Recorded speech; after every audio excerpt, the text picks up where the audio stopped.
Яас их хоол идэгдгийг ингээд хооллоос хүртэл хасж байсан. 3 хүний төсөв 45 сая төгрөг батлуулж авангууд дэлхийн цомын тэмцээнд манай улсаас нэг л болцсон. Тулга дээр ингээд бэлтгэл хийх юм бол гадагшаа тэтгшээ тэмцээнд явахгүй шүү дээ. Тэгээд хүүхдүүдийг дарамт. Тэгэхээр одоогоос 9 жилийн өмнө буюу 2016 онд залуучуудын өвлийн олимпийн наадамд дэшүүрчин сумья аваргын алтан медаль хүртснээр монголчууд өвлийн спортод амжилт гарах боломжтой гэдгийг баталж монголчуудынхаа нэг огшоож бахтал бэсгэллийг нь төрүүлж байсан лээ. Тэгвэл сумья өчигдөр өөрийн цахим хуудасаараа дамжуулан салбар хороонд тамжтайхаа нэр дээр их хэмжээний мөнгө авдаг байсан тухай баримтыг бэлгэсэн. Тэгвэл эдгээр одоо асуудлын талаар алдар спорт хорооны дэшүүрийн дасгалжуулагч тулгатай бид ярилцахад бэлэн болсон байна. Урилга хүлээн авсан танд баярлалаа. Баярлалаа. Тэгэхээр өчигдрийн өөрийн цахим хуудасандаа гаргасан баримт болон мэдээллүүдийг эдийн талаар энэ мэдээлэл ер нь үнэн үү? Тийм мэдээлэл ер нь харж байгаагүй юм цахим одоо шилэн дансанд ийм байдаг, ийм тушаал гараад дэшүүрийн холбоо руу ингэж мөнгө шилжлээ гэдгийг мэддэггүй байсан. Үзэн шок хичээлж байгаа 4 тамирчны 3 нь алдар спорт хорон дээр харьяалагддаг тамирч учраас за бэлтгэл сургалтанд явлаа. Тэглээгээд алдар спорт хорон тушаал гаргахуулаа явдаг учраас хаашаа ямар бэлтгэл сургалтанд хэд толгоор явах гэж гээд ерөнхий мэдээлэл байдаг. Очоод ямар хуу байранд байрлаж байгаа, ямар хоол хүнс хэрглэж байна, бэлтгэл сургалтанд ямар болж байна гэдэг мэдээлэл ингээд тамирчтайгаа солилцдог учраас одоо жишээ нь хэд саяны Солонгос улсад 8 сар 9 сард байрны мөнгө 20 хэдэн сая төгрөг, хоолны мөнгө 20 хэдэн сая төгрөг гэх төсвөлөгдөөд авсан мөнгө нь тухайн 8 сард одоо надтай харилцаасан хүүхдүүдийн бодит байдал хоёр нийцэхгүй. Төсвийн тэр шилэн нас юу харснаа юу вэ гэдэг бүр гайхширт ороод хүн болгон гайхаад ийм их мөнгө биднэрт яаж ирсэн юм бэ гэж бэжтэй гэд яриад бид нар зүгээр Солонгос багшинд ягаад өөрсдөө хоолоо хийж идээд байж исэн штэ. Өөрсдөө хажуу өрөөнд ингээ амьдраад байж исэн штэ. Тэгээд ийм хэдэн мөнгөөр төсвөлөгдсөн мөнгө айгүй их мөнгө төсвөлөгдсөн байсан биз штэ. Бараг биднэрт мөнгө хөрөлцөхгүй байна. Наа чи хоол яас их хоол идэгдгийг ингээд хооллоос хүртэл хасж байсан тохиол байсан шүү гэж хэлж байна. Тэгэхээр Солонгос улсад бол 2 удаагийн хамтарсан бэлтгэл нийтдээ 150 орчим сая төгрөг төсөлсөн байсан.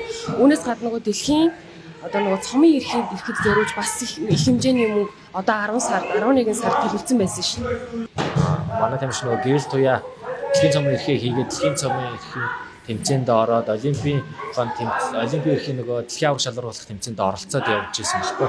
Тэнгүүтээ 2025 оны 7 сарын 1-нд норматив шинжлэгдээд эрхийн одоо оролцох эрхгүй болоод цуслагдсан гэсэн. За тэгэнгүүт 9 сарын 11-нд хэнийг гэрэл туяаг Солонгосоос буцааж уулна 9 сарын 30 хүртэл төсөв батлагдаад аваа явуулсан. Энэ 11-нд буцаага чи өөрийнхөө зардлаар юугаа тэгээд олимпийн дэлхийн цомын эрхийн тэмцээнийг хийхгүй бол одоо тэгээд яах вэ гэсэн юм яриад маргааш буцсан шүүгээ тикет паспорт хоёрын шууд өгсөн байна. Тэгээд буцаад над руу яриа багшаа Солонгосоос би буцаар болчлоо. Дэлхийн цомын эрхийн тэмцээнийг өөрөө зардлаараа хийж байна гэд над руу ярьсан.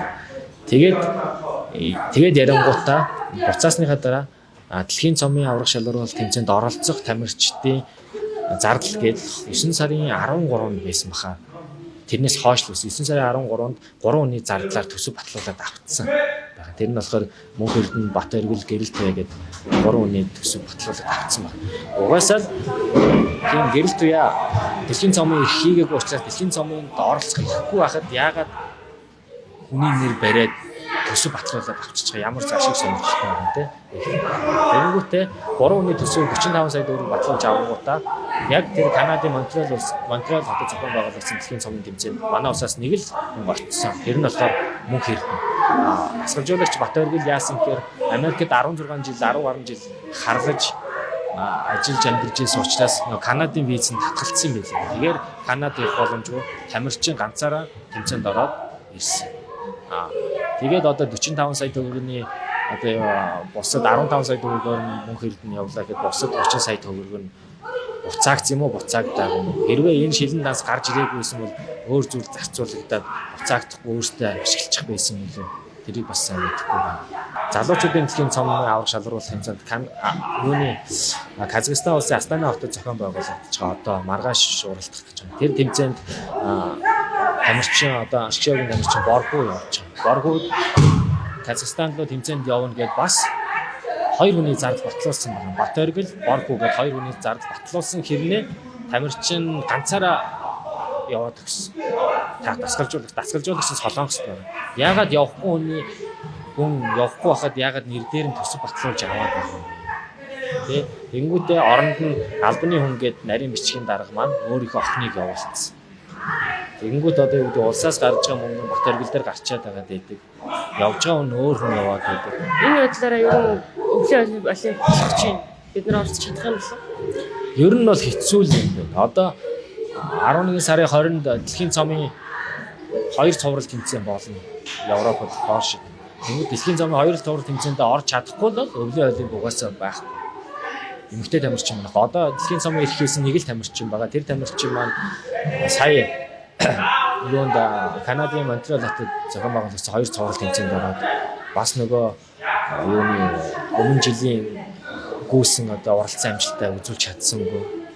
Тэгээд одоо Канада юунд Польшид уралдана. Одоо тэрэн дээр одоо өмнө жилийн амжилтаа баттгаа дахиад цаашаа семифинал ч юм уу өөрчлөсөн шатнуусаа ингээд шалгараад ингээд явах юм бол бас бүр боломжгүй гэж бас хэлж бас болохгүй бах. Дэмжээ сайн ингээд явах юм бол одоо 2 тэмцээн байна. Он гараад олимп маань боллоо тий. Тэгэхэд ингээд ийм богинохон хугацаанд дээр ингээд дэмжлэх биш. Тэгээ өөр тийш ингээд мөнгө зарцуулагдаад байгаа дээр жоохон харамсалтай. Асуудлыг нэг хүн гаргаж ирэх шүглэл үлээчлээ. Та бүхэн ерөөсөө өмнө харж байгаагүй зүйлээ харж мэдлээ гэдэг чинь л да. Холбоонд ямар нэгэн шаардлага дараагийн одоо арга хэмжээч гэдэг юм та бүхэн тавих уу? Ер нь бол зарим нэг одоо дасгалжуулагч маань зарим нэг улсууд маань тавьдаг. Тэгээд нөгөө тэр бүргэнийг зарим нь хүлээж авдаг, зарим нь хүлээж авдаггүй. Тэгээд хэрвээ ингээд шаардлага тавиад ингээд явах юм бол одоо жоохон сүрдүүлэх юм уу тиймэрхүү зарчмаар хандаад идэх холбоо маань. Тэгээ өөрийнх нь моднэр эсрэг байна гэсэн байдлаар ч гэдэг юм. Жишээ наад захын жишээ гэлдэхэд Чингэлтэй дүүргийн мэнэ спортын газрын дасгалжуулагч. За инх хот гэдэг дасгалжуулагч Нодлонгийн өвлийн тэмцээн дээр гэхэд шүүгч нь Улаанбаатар хотын аврах шалгуулалт тэмцээн дээр шүүгч нь буруу шүүгчлээ. Наа тэмцээнээ зогссоо. Наа чи буруу байна гэд мөсөн дээр гараад ирсний төлөө тэр тамирчныгаа би юуны Чингэлтэй дүүргийн мэнэ спортын газрын дарга руу наа одоо юунда тэмцээн өмөлсөн байна. Надад арга хэмжээ авч өг гэд албан бичиг өгч явах жишээ нь шүүхэд гомдол гаргаж өгч явах жишээ нь иймэрхүү байдлаар ингээд даргасан дарамтлсан зүйлүүд холбооноос ингээд хийдэг. Хүүхдүүд хүртэл айцтай. Энэ дасгалжуулагч нар их юм бол намайг холбоо гадагшаа тэмцээнд явуулахгүй гэсэн иймэрхүү асуудлууд ингээд гардаг. Тэшүүрч Сумягийн хувьд бол маш их хүчтэй шүүмжилдэг байсан. Өөрт нь ч гэсэн дарамжхалт ирдэг байсан гэдэг зүйлийг хэлдэг байсан л да. Та өнөөдөр ингээд одоо хэвлэл мэдээлэл нээлттэй ярьчлаа. Танд одоо дарамжхалт ирэх болов гэсэн танд тийм айц байна. Би одоо алдар спорт хорооны дасгалжуулагч одоо тэшүүртэйгээ ингээд явж байгаа. Би бас нэг биш алдар спорт хорооны тамирчтаас гадна өсвөрийн тамирчид ер нь бэлддэг байсан. Өсвөрийн тамирчид бэлддэг байж байгаа. Тэгээ холбоо маань ингээд үйл ажиллагаа ингээд л доктортой үйл ажиллагаа явуулахгүй одоо өсвөрийн тамирчтай дэмжихгүй ингээд одоо байгаа учраас өсвөрийн тамирчтай бэлтгэе болсон. Одоо зөвхөн алдар спорт хорооны тамирчтай ингээд авч үлдээд ингээд байя гэсэн юм дээр шийдвэр хүрчээд байгаа. Тэнгүүд одоо юу гэдгийг өмнө нь бол хүүхдүүд ингээд бэлддэг байхад за тулга дээр ингээд бэлтгэл хийх юм бол гадагшаа дутагшаа тэмцээнд явахгүй шүү дээ чи. Тэгээд хүүхдүүдийг дарамтлагдаг. Тийм болохоор би одоо нөгөө холбооны өөдөс одоо хүүхдүүдийг хохирохгүй тул те юм ярихгүй байгаад ингээд байдаг. Одоо надад одоо юу гэдгийг алдар спорт хорооны бас удирдлагууд руу ч юм уу батлан хамгаалах ямар бичиг хургуулахыг ч би өгөөсөхгүй. Өөрөөр ч магадгүй юм та энийг бид нарыг одоо худал мэдээлэл тараалаа энэтрэ гэсэн байдлаар мэдээлэл хургуулахыг ч өгөөсөхгүй. Ер нь бэлтгэл сургуульд хийх нөхцөл байдлыг өршин дээрээ ер нь ямар гэдэг вэ? Ер нь бэлтгэл сургуульд хийх нөхцөл боломж их муу штэ. Ганц стандартын мөсөн хандгаатын мөсөн голгорын талбай. Хандгаатын мөсөн голгорын талбайд очиж бэлтгэл хийчихэд ирэхэд өдөр өнгөрчдөг. Яагаад тэгэхээр бид нэр өвлийн хүүтэнд мөсөн дээр гарахын тулд нар хийгээд жавар арилсны дараа гарахаар 12-оос 1 цагийн хооронд мөсөн дээр гардаг. Тэгэхээр би хотоос 12 цагт бэлтгэл хийхэд бол би хотоос 9 цагт гардаг. Тэгмүүд тэн чинь 10 цагт 10 цаг 30 минутанд ордог. Хуурай бие халаалтыг нүсэн дээр гарлаа. Цаг 2 цаг гулгалаа буцаад Улаанбаатар хотод ирэхэд би 4 5 цагтаа ингэ залгадаг. Тэ. Тэгэхээр хүүхэд сонирхож ийм удаан хугацаагаар ингэ хичээлж байгаа одоо цаг зав зарцуулж байгаа спортод эцэгчид хүүхдүүдэд өгөхгүй юм. Тэгээд ийм одоо нэг материалын бааз нь ийм хол боломжгүй байгаа учраас хүүхдүүд хичээлдэг. Голдоо өдөө орнот хүүхдүүд хичээлдэг. Тэр нь зандаа нөгөө байгалийн мэс хөлтгөр гол мэс хөлтгөр хичээлдэг. Хотод бол одоо Чингэлтэй дүүргийн бинер спортын газар тууштай сүүлийн 2 жил үйл ажиллагаагаа явуулж байна. Өөр яг яаж байхгүй. Тэгэхээр материалын бааз байхгүй. Тэрийг бүтээгээд өгч хөөцөлдөхгүй байхад. Гэхдээ бид нар бол потенциалтай гэдгийг харуулсан тий. Одоо бид нар бол ямар их потенциалтай вэ гэдгийг бол ингээд харуулдаг гэж 2016 онд одоо Олимпик багийн төрөлд алтан медаль авлаа. Шортрекийн битүүн мөсөн гулгуурын талбай 2022 онд бий болсноос хойш Монголд байгаа боломжоор ингээд гулгаад ингээд яхад дэлхийн цомын эрхийг өөрийнхөө цагийн нормтойгоор хийдэг боллоо. Хизээш Монгол хүн юу гэдэг шортрекийн төрлөөр дэлхийн аврах шалралт хэмжээнд орж үзээгүй.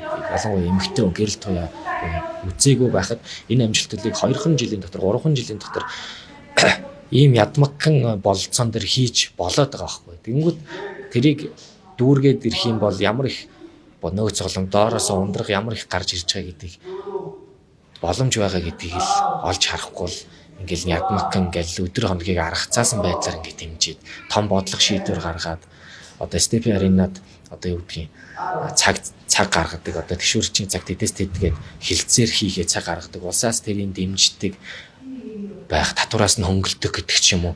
Тийм байдлаар ингээд бодлого боловсруулад өвлийнхөө спортыг дэмжихгүй бол энэ спорт одоо ингээд дууслаа устж дүггүй боллоо. Алдар спорт хорон дээр хичээлж байгаа цалинтай 3 4 тамирчин л энэ спортыг авч явж байна. Алдар спорт хороо цалинжуулахгүй улсаас одоо төсвийн танаал алдар спорт хорон дээр байгаа тамирчид ингээд танагдаал алга болоход энэ спортоор хичээлдэг шгшөөгийн тамирчин цалинтай тамирчид байхгүй боллоо. Доороос гарч ирэх ундрах хүн байхгүй бол өдөр нутг руугаа чиглэсэн үйл ажиллагаа байхгүй бол өдөр нутгийн багш нар гол дээр хэдэн хүүхдүүдийн өснөн дээр тэгэл хичээлийнхэн завсар зайгаар ингээ бэлдээл ингээл хүрээд ирдэг. Хандгаатад хурж игээл хандгаатад 5 антай гэрт хориулаа ингээ байрлал илтгэлээдэг. Холбоо өөрөө ер нь ямар үүрэгтэй холбоо бол ингээд тамирчныхаа эрх ашигыг хамгаалах нөгөө талаас төрөө тодорхой хэмжээнд төсөв мөнгөний суулгуулж авах уг нь бол маш үүрэгтэй чухал байгууллага.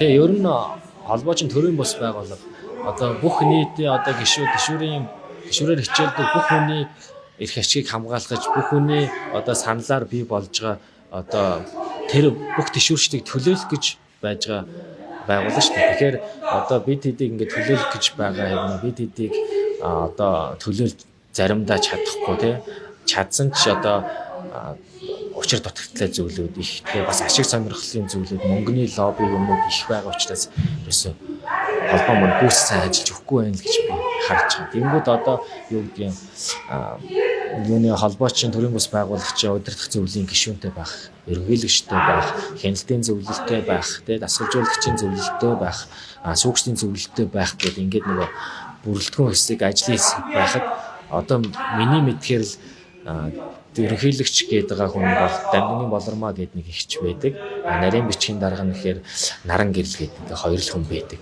Гэтэ Болормоо гэдэг ерөнхийлөгч нь бидэртээ ерөөсөө харьцдаг ханддаг. Бүх шийдвэрүүдийг Наран гэрэл нарийн бичгийн дарга нь гаргаад